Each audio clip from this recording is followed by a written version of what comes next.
Hello दोस्तों, कैसे हो आप। मैं हूं आपका दोस्त सी धर्म।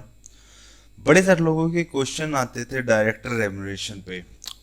डायरेक्टर प्राइवेट लिमिटेड कंपनी में कभी कभी क्या होता है कि ओनर ही डायरेक्टर बन जाते हैं, mostly in cases of private limited company.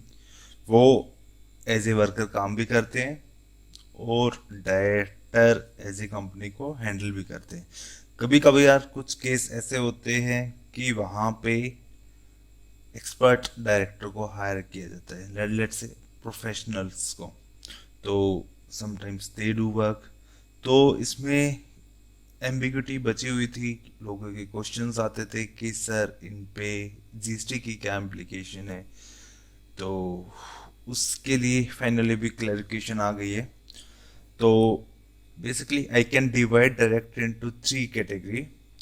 Independent director, जो कि एम्प्लॉय नहीं है आपका, as per section 149(6) of the company act they are appointed. तो first thing, they are not an employ. तो there are not salary, or there is not salary, and there is no servant or master relationship. So this is not covered under schedule third of the CGST act. So in that case, company liable to pay GST under RCM.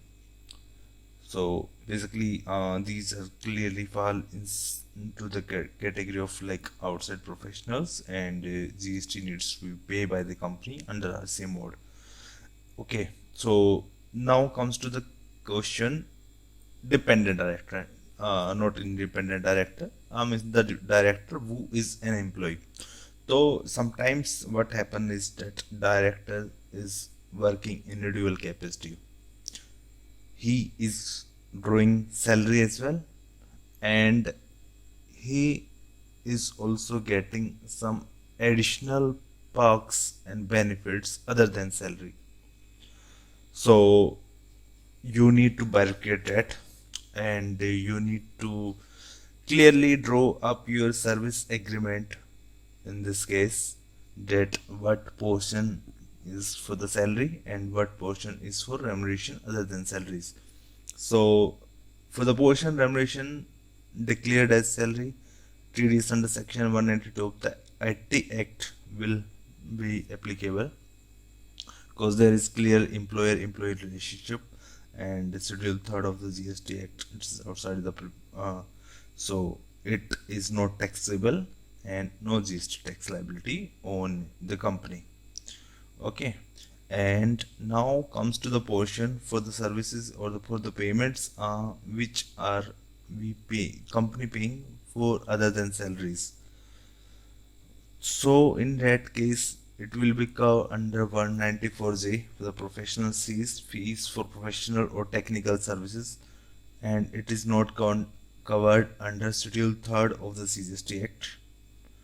So in that case again, company liable to pay GST under RCM. So यहाँ पे अब जो main points जो आता है, तो before paying और deciding anything package, तो अगेन अभी ये क्लैरिफिकेशन आ गई है, but I am hoping in the coming future lot of dispute is going to happen between the taxman and the taxpayer and the companies, that you are paying this amount of, let's say if someone pays rupees 1 crore to someone director, so taxman will surely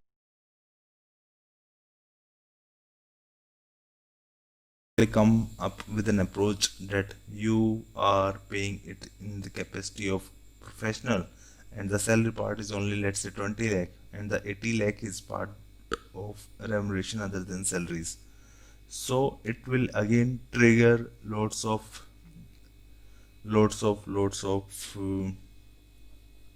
ambiguity as well. So to avoid tax disputes and ambiguities, it is advisable कि आप जब भी agreement करें, तो clearly mention all the remuneration part, that this part goes to the for the salary component, and this part goes for the director remuneration under the 194 professionals. Keep a clean and clear record.